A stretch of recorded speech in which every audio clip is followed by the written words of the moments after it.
Okay, guys, sorry about the interruption. We're just going to continue from where we stopped. So, we're talking about Ayurvedic treatments, and I was trying to explain the different types of Ayurvedic treatments and also just explain or elaborate on the fact that, like all the herbal powders that we probably know and use, are not necessarily so excuse me, their origins are not necessarily from India, right?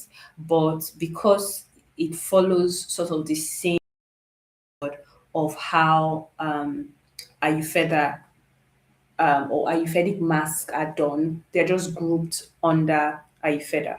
So, like I was mentioning before, Chebe is not from Chebe is not from India. Chebe is from Chadian women, so somewhat North Africa, not I think, yeah, North Africa. I'm not sure, right? But towards that region. Okay, so there are ancient herbal powders and herbal secrets that have come out, right? That people typically use in the way Ayurvedic masks are originally used, but they don't come from India. I think another example would be like batana oil or even rice water. Rice water actually originated from China. I think the Yao women from China. Okay, but I'm just so this list, right, that comes under types of Ayurvedic treatments, it's not exhaustive. It is just as a way of, like a form of introduction, so that you guys can kind of understand how the individual groupings work and how to pair them or how to use them together. Okay, so for one, we have the cleansing. Okay, now Shikakai, we have Rita, we have Ambunu. There's also Sogno. Sorry, excuse me. And there's Sisyphus powder, but I didn't add that here. Now, if you guys remember very clearly, I actually talked about this set of powders when I was talking about cleansing, and I was talking about how they contain saponins and they cleanse not in the orthodox way, like the way shampoos would lather, but they have cleansing properties because of the high level of saponins that they contain. Okay, so um as well as their cleansing properties, some of them also have like other properties. Some of them have conditioning properties. They have like scalp soothing properties. The thing about plants is that, especially when you're using them for hair care or just basically anything, right? They are very, very diverse. It's not like a medicine now, for example, like aspirin. If you have aspirin, it has like a chemical compound that it makes up aspirin, right? And it typically just has like one or two functions. But a plant, because it's a living organism and it has had time, it's faceted. So a plant can also have a conditioning property, but overall, when used on the hair, it can help to boost growth. Do you understand? Like plants are multifaceted. So that is something I need you to back of your mind when thinking about Ayurvedic treatment. So just because I put a plant under cleansing does not have other properties that can make it, or that can make it growth, or that can make it strengthening. Or even the way it can promote growth is that it helps to keep the scalp clean. Is clean, it can, grow hair better. I don't know if that makes any sense, but yeah. So we have cleansing herbs and then we have strengthening herbs. Okay. Now, these herbs, they strengthen the hair strands in different ways. So for example, right, henna is a good example of a herb that has like scalp calming, like good properties for the scalp, but the henna is actually a very multifaceted plant. This is actually a good example of a very multifaceted plant. Why? Because henna can be used for coloring. People use henna for coloring. Actually, that's one of the things that it's most popular for. They use it to color hands. You can also use it to color your hair. If when it's combined with another herb called indigo, you can use to color your hair black, but its original color is red. Okay, so it contains a particular dye that turns your hair red. So henna can be used for coloring. Henna has anti-inflammatory properties that are soothing and sort of clarifying to the scalp. Henna is strengthening. It has this property where it coats your hair strand and helps to strengthen it. Actually, henna is very, very strengthening. Okay, so um, henna is, like I said, it's multifaceted, but it falls under one of those major strengthening herbs.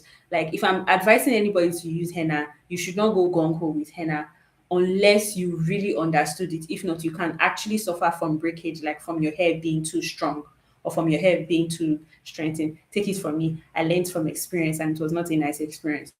Okay, so another strengthening herb is horsetail and stinging nettle. They are both high in silica and they help to strengthen the hair. Okay, now like I said, just because they have strengthening properties doesn't mean that they don't have other properties. For example, hostel and stinging nettle also have growth properties, but I don't want to dwell too much on that. So the next one we're going to be talking about is herbs with thickening properties. Like I said, this list is not in the least bit exhaustive. So we have bringraj. Bringraj literally means king of hair. That's to tell you how much it's like an all-rounder when it comes to hair, but it helps to boost hair's thickness. Okay, we have fenugreek is rich in a lot of nutrients for the hair, so it boosts hair growth, it boosts hair, and then like as I was saying, henna is strengthening, and one of the ways it strengthens, right, is by having a thickening property. So excuse me, that's interchangeable. So the next one we have amla. Amla is like one of the most popular Ayurvedic herbs. I think amla was like the first set of Ayurvedic popular. So amla is rich in vitamin C. It has a lot of it's conditioning. Amla on its own is something. It's a plant that you can use on its own and apply to your hair strands, and the effect it's going to give is not going to be too strange. Conditioning um a conditioning herb. So it's conditioning, it has growth properties, it has thickening properties, really amazing for your scalp health and for your hair's health. Okay. And then we also have, sorry, I want to see if there's a way I can move my to do if I do that, if you guys can see properly. Okay. Okay. So I think this is better. So we have amla, we have rosemary, we have green tea. So now green tea is a growth herb because it's high in caffeine, and we all know, okay, maybe we don't all know, but green tea is high in caffeine, and caffeine is a good DHT blocker. DHT is one of the main hormones that is responsible for androgenetic hair loss, both in men and in women. So DHT kind of attaches itself to the hair follicles and it starts to miniaturize the hair follicles. What that means is that it's sucking the life out of the hair. Okay, so green tea is high in caffeine, and caffeine helps to, you know, take out DHT and then helps to reduce hair shedding and improve hair thickness. So that's the growth mechanism of green tea. So that's why green tea is under growth herbs. And then we also have fenugreek. Like I said, fenugreek is very rich. It has a lot of micronutrients that make it just like a powerhouse for the hair. So it serves it's multi-purpose, just like all the herbs on this list. Okay. So now another one that we're going to talk about, like another category that we're going to talk about, is herbs that help for your scalp health. Okay. So we have aloe vera. Aloe vera is a sweetheart for your scalp health. Why? Because aloe vera is pH balanced. So you remember I talked about, I think in the last two classes, I talked about pH, right? The pH of hair is between 4.5 to 5.5, and also the scalp right smack dab in the middle of that range, like straight from the plant. It's very flame, so it helps to keep the hair's pH balanced and the scalp's pH balanced, right? It's antimicrobial. It has some enzymes that help to promote growth and help to maintain a healthy scalp environment. So that is why aloe vera is on the scalp health classification. Okay, so we have aloe vera, we have neem. Neem is a very, very potent it's antibacterial, it is antifungal, and it is antimicrobial. Neem is so strong that they even use neem for pesticides. Farmers use neem as a form of pesticide, so it's a very strong anti-inflammatory, antifungal, bacterial plant. Okay, and that is why it's very good for scalp health, because it helps to keep your scalp healthy. It helps to fight dandruff causing microorganisms on your scalp and just keep your scalp healthy. And when your scalp is healthy, then your scalp can grow. Okay, but neem has those very solid properties, and that is why it's there for scalp health. And then we have rose petals and we have hibiscus. So rose petals are calming. That is how rose petals work. Rose petals are calming to the scalp and soothing. So typically when people have issues with like psoriasis is actually most people think psoriasis is dandruff, but it's not, because psoriasis is autoimmune, right? So people that suffer from psoriasis suffer from eczema, right, and have those excessive itching. Herbs like rose petals, also aloe vera, can have this very calming, relaxing effect on the scalp to help to reduce the itching, the effects of the itching, and just like calm the scalp and keep the pH of the scalp like well balanced and all that. So now, right, this is how we're grouping them. So, for example, if you want to make an Ayurvedic mask, right? If you want to make an Ayurvedic mask and you say, I want my hair to grow, I want my hair to be thicker, and I want my hair to be stronger, right? You're not really worried about scalp health. You can take one or two of the herbs in each of these categories. So, say for example, you can take amla and fenugreek. Amla is good for growth. Fenugreek is good for growth. Fenugreek is also a thickening herb, right? And then you now add, let's say, bringraj and henna for its thickening and also strengthening properties. Okay, and you say, okay, maybe let me add green tea to that mix. So you just balance it up. When I say balance it up, you know that typically with moisture and protein balance with natural hair, it's like dicey. So you don't just go and just use a high amount of the thickening or the strengthening herbs immediately when you don't know how your hair is going to react to it, or you don't know how the person's hair that you're trying to treat is going to react to it. The best way to work with these herbs is to slowly introduce them. So for the ones that have strengthening properties, if you are doing 5 tablespoons in total, you should probably use only 1 tablespoon of a herb that has strengthening properties.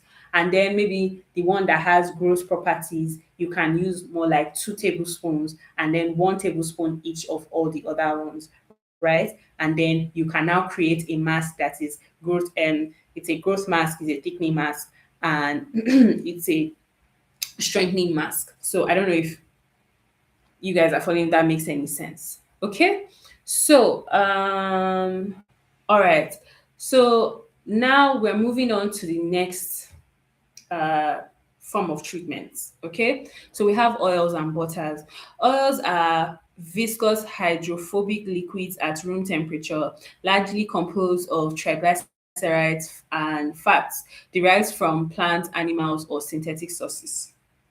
And then butters are solid fats derived from natural sources that add moisture, texture, and richness to formulations. Okay, so like I said, this is sort of all encompassing, and there's a reason why I did that.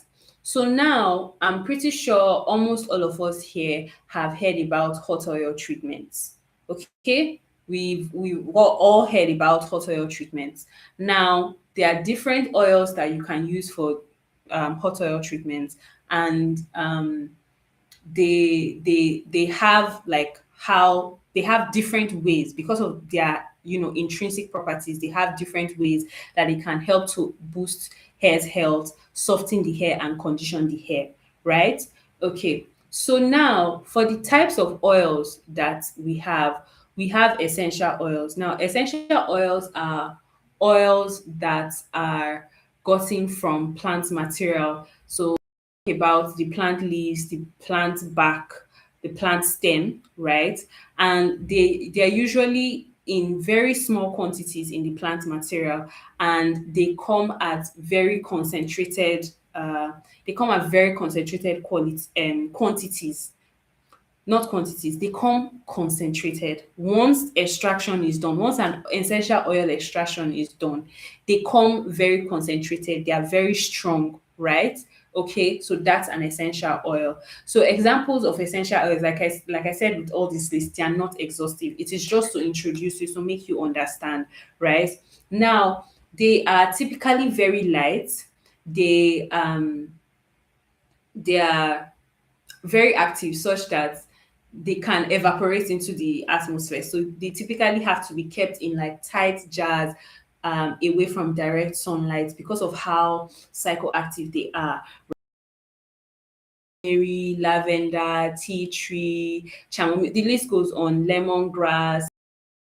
Basically, think of anything that is a plant, right, that doesn't naturally have a high source of oil. Even have a high source of oil, and essential oil can be extracted from it. So typically, essential oils carry the properties of their parent plant material. I hope this is making sense. They carry the properties of their parent plant material. Okay, so now we have carrier oils. Now, carrier oils are oils that are gotten from either the seed or the fruit of plants, right? And these typically have high oil content. So imagine a fruit being like 50% oil or 30% oil. So once you get a considerable amount of the fruit, you'll be able to extract the oil content from it. So now these ones, while they carry substantial properties of their parent plant material, they are not as concentrated or as active as the essential oils. Okay, so with carrier oils, depending on their comedogenic rating, they can be applied directly to the skin and not have like any adverse. You can't do that with essential oils. So typically, how you use essential oils in treatment is, like I've mentioned before, in smaller quantities, but also it is to stimulate the scalp, right? So some essential oils are help to improve scalp health. They are anti-inflammatory, they are antibacterial. Some of them help to boost circulation, that promotes hair growth and things like that. So they just have different properties like that. Okay, so we have carrier oils, and then they're different carrier oils. They have different properties. Some of these carrier oils are actually solid in room temperature. For example, coconut oil is an example of an oil that can be solid at room temperature. It's because of so most of these oils are composed of either saturated fats, unsaturated fats, polysaturated fats, and monounsaturated fats at different percentages. Okay, so now the next we have is synthetic oils, right? And this is the one that when people are talking about, they usually say this is what they call grease, or this is one where we have stuff like mineral oils, petrolatum, silicone oils, right? Now, if you want to understand what those oils that they used to we use for human hair or synthetic wigs, or that time when we were younger, all those then pink lotion. Pink lotion is actually a mixture, but we used to have some kind of oils like this that they just had this kind of glossy texture to them. And when you apply it on the one will be shining, right? So those are examples of silicone oils. They have like a soft slippery feel to them, and the effect when you apply them to hair is that they make hair like super shiny. So the thing with synthetic oils, right, is that if you're going to use sealing moisture, that's when you've already hydrated your hair to sealing moisture. They are very great at sealing in moisture. Problem is that sometimes our milder shampoos cannot cleanse them off, and then they seal in oils, but they don't really moisturize the hair. So over time, they would not, because they create a barrier, they would not allow moisture to go into the hair strand. So eventually it makes the hair dry, and if not properly used, if you know how to use them, they can actually be a good addition to your routine. But if not properly used, your hair can dry off and just break, even though it's looking all shiny. Okay, so that's that for synthetic oils. All right,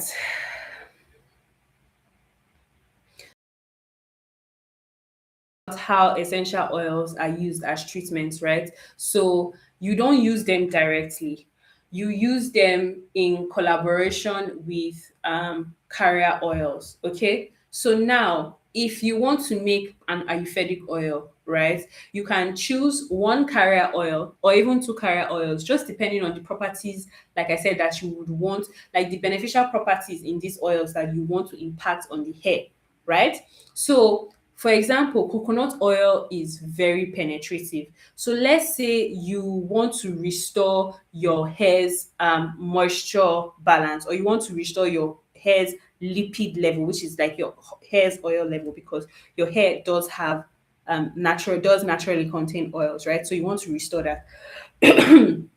So you can choose an oil like coconut oil, okay? And then you can infuse herbs like let's say rosemary and amla for their growth properties. Like for example, you want to make a growth oil, you can infuse coconut oil with rosemary and amla, and then you can now go on to add tea tree oil for its scalp, for its antimicrobial properties, and then lavender oil or peppermint oil for its scalp uh, circulation, or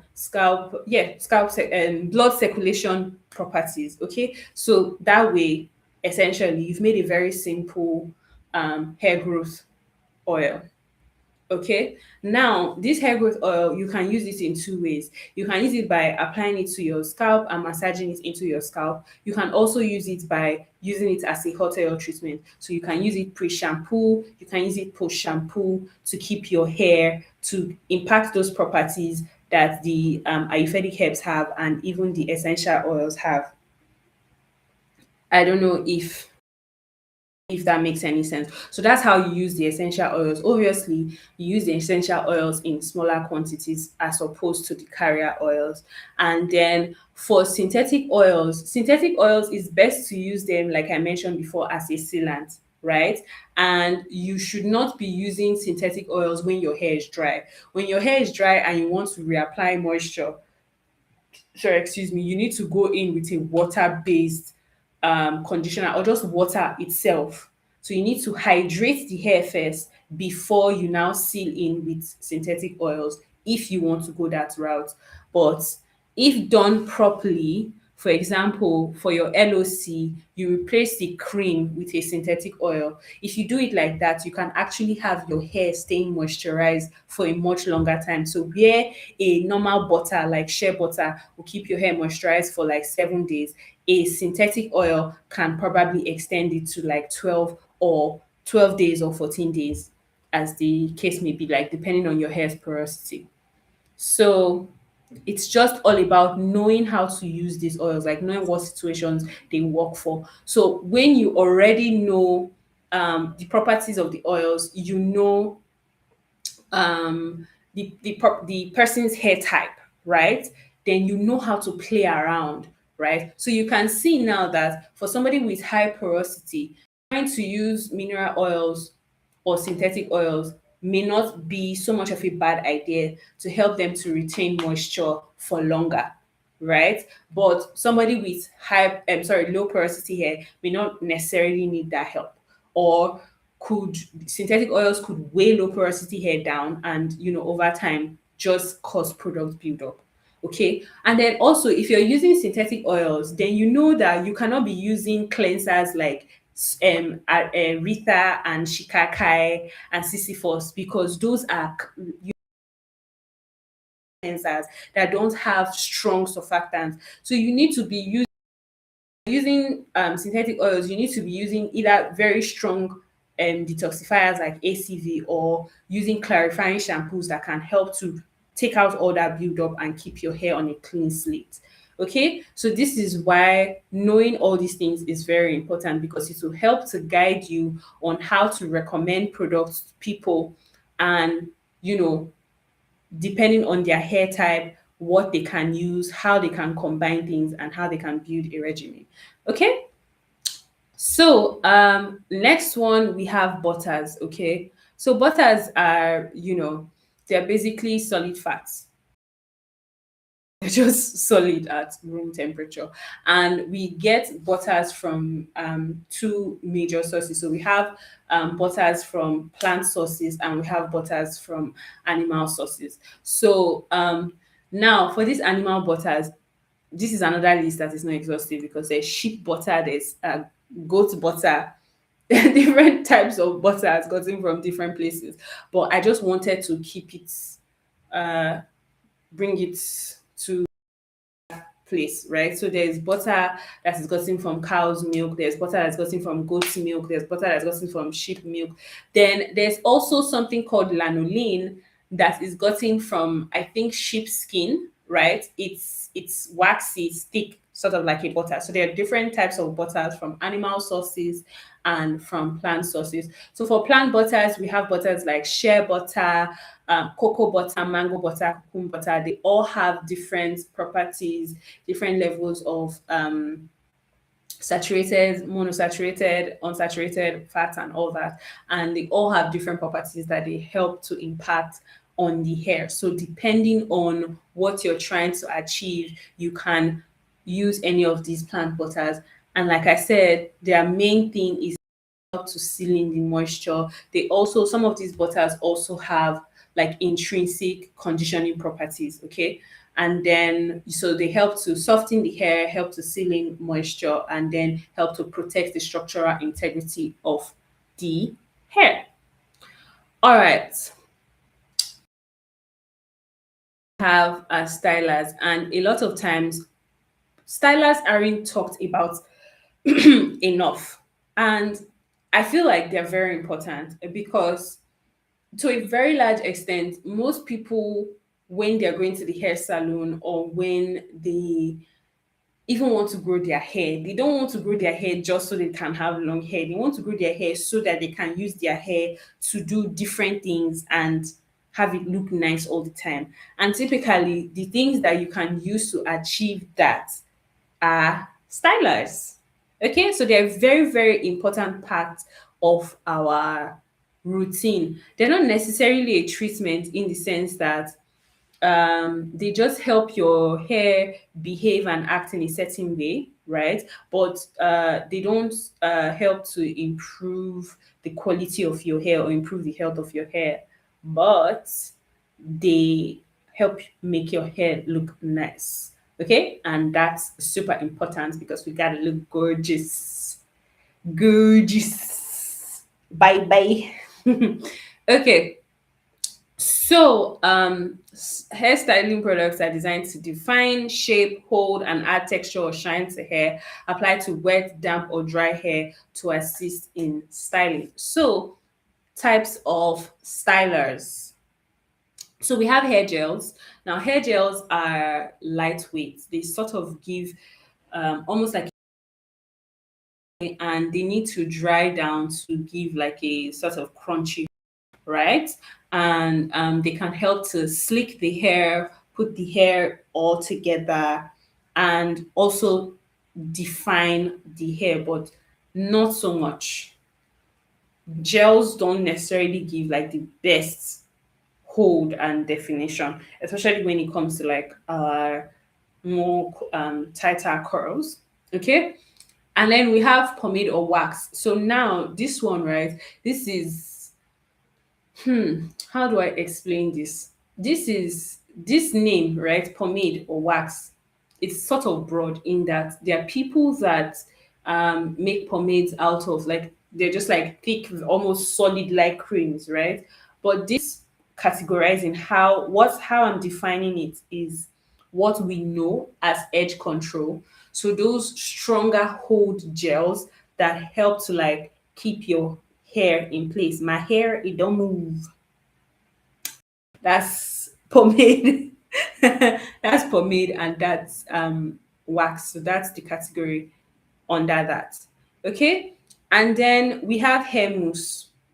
So hair mousse has like this sort of like foamy base and it helps to give your curl styles more of a hold. So if you're doing a pemrod set or any form of roller set, right? You want to, and you're doing it wet, you want to do it with a hair mousse because it's going to help to give the final result like a um, very nice hold to it. So it keeps it, holding that curl for a longer time. And then we have setting lotion. So setting lotion is another wet styling product. So OGs remember washing and setting. Literally, washing the setting in washing and setting is from setting lotions. Okay, they are meant to be. You use them when the hair is wet, put in your rollers and then dry, and then it gives like a crunchy. Oh my god, this is just taking me back. So it gives like a crunchy hold. Well, not like crunchy in a bad way, but it just gives your hair like this shiny sort of hold and it holds the curls and it can help it stay for like a longer time. Seriously, I personally feel like natural hair salons of these days should find healthier, better, because the issues with a lot of these stylers is that because the major function that they're trying to uh, do right is styling. So they're not targeted towards um you know the health of your hair. So if not used properly or just the way a typical Nigerian salon would do it and it's not come out good. If abused, not if abused, even if you use it consistently and you're not taking care of your hair and that's all you're using for your hair because its primary function isn't to care of your hair or the health of your hair, it is going to damage your hair. And that's the reason why you find a lot of people have their edges are going back because they use too much edge control. We have a lot of people, maybe having issues with breakage because of the hairsprays. Now, if they are used properly, the damage that it causes can be mitigated. Formulated with in mind, especially Afro textured hair health in mind, then most definitely, right, they would have a less damaging effect on the hair. And to be honest, that's where Uren Okuta is going, where we're working on bringing in, stylers that are not just like styling your hair, but they are helping to promote growth. Imagine an edge control that helps to grow your edges as well as slate. Yeah, stuff like that. That's where we're headed. That's where hair care should go, actually. You should not have to sacrifice the health of your hair for a good looking style. They should they should go hand in hand. Okay? So these are things to think about when building a routine for yourself and building a routine for others. Okay, so you shouldn't just be piling on hair gel on your hair in a while when you've not done anything that is going to boost it. Same as a hair mousse. So it should just be like a healthy balance. So for every 2 times you use a hair mousse, you probably should have treated your hair and taken care of your hair like 4 times, or 5 times, because hair mousse doesn't have anything it's adding to your hair. It's just a styler. So just keep that balance when you have it in mind, at the back of your mind, that okay, this is what this thing does. It's just going to keep this style in place, but it's not going to help the structural integrity of my hair.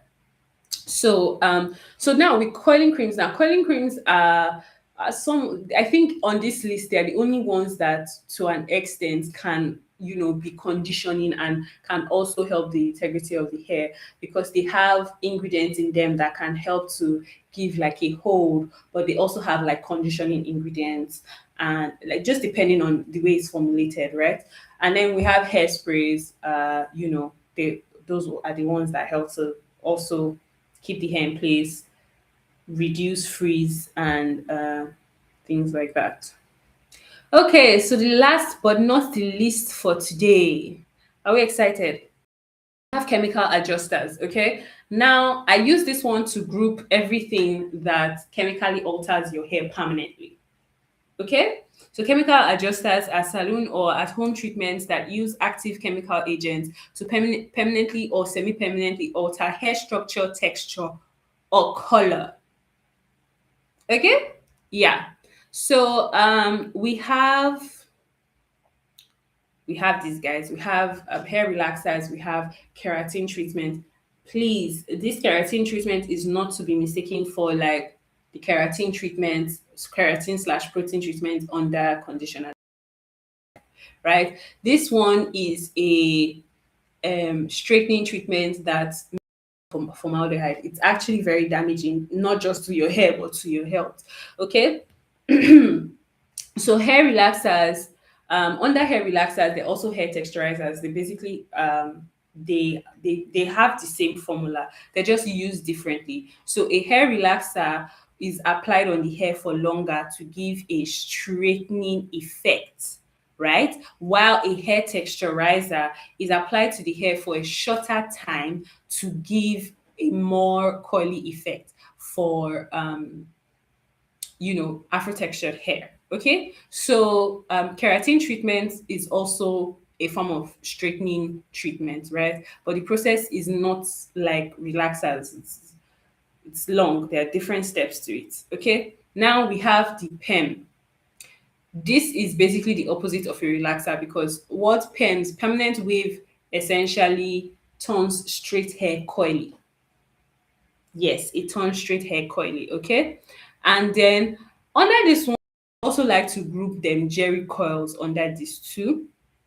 And then we have permanent and semi-permanent hair dye. So this the color of your hair, right? So they do that chemically and it's a permanent thing.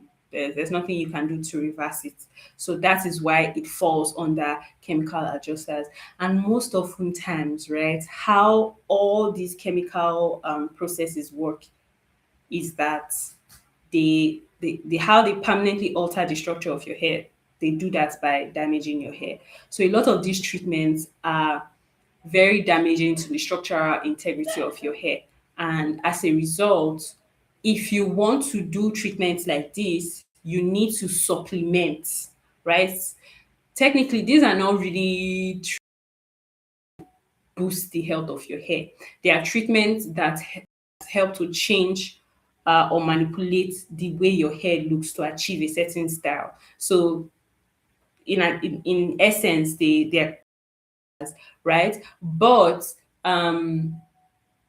if you want to do treatments like that, like these, I advise you don't do them so often. You have to keep them far apart, because intrinsically they're damaging to the hair. And then you want to, for example, if you're using a hair relaxer that is breaking the structural integrity of your hair, you should probably not use that as regularly, and then you should do more regular strengthening treatments, like either a damage repair conditioning treatment or an ayurvedic strengthening or thickening treatments to kind of like help to replenish what has been lost. Now, obviously, it's not going to replenish it all the way, but it would help.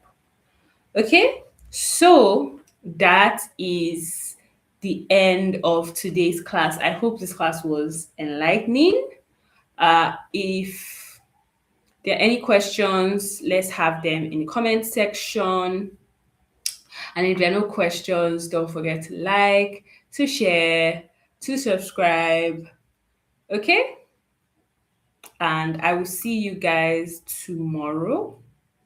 So tomorrow we're going to be I'm not sure which of the topics we're going to be doing, but it's either going to be building a resume, right? And now you can see how with everything that we've been talking about from since the beginning of this class, you can see how building a resume kind of comes together with all the knowledge that we've built over, like all the treatments, knowing your hair type.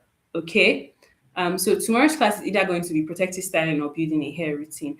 And guys, we're having our physical session this coming Saturday live in Abuja. Hey, you really do not want to miss it. There are going to be freebies. There's going to be light refreshment. There is going to be a practical session, and then that's when our guest is going to be coming, and she's going to be taking you guys through on the basic things that you need to set up a hair salon, like how to get customers, how to keep customers, how to achieve really nice styles with natural hair. Some people complain, oh, their natural hair is never neat. Like, she's the actual greatest of all times when it comes to natural hair. Oh my goodness, I'm so excited for next week. So excited. I can't, you guys should not miss it if you can come. Unfortunately, that class is not going to be live streamed. It's either you are there or you are there. But tell a friend. And like I said, don't forget to like, comment, share, subscribe. And in the absence of any questions, I will see you guys tomorrow for our next class. Bye.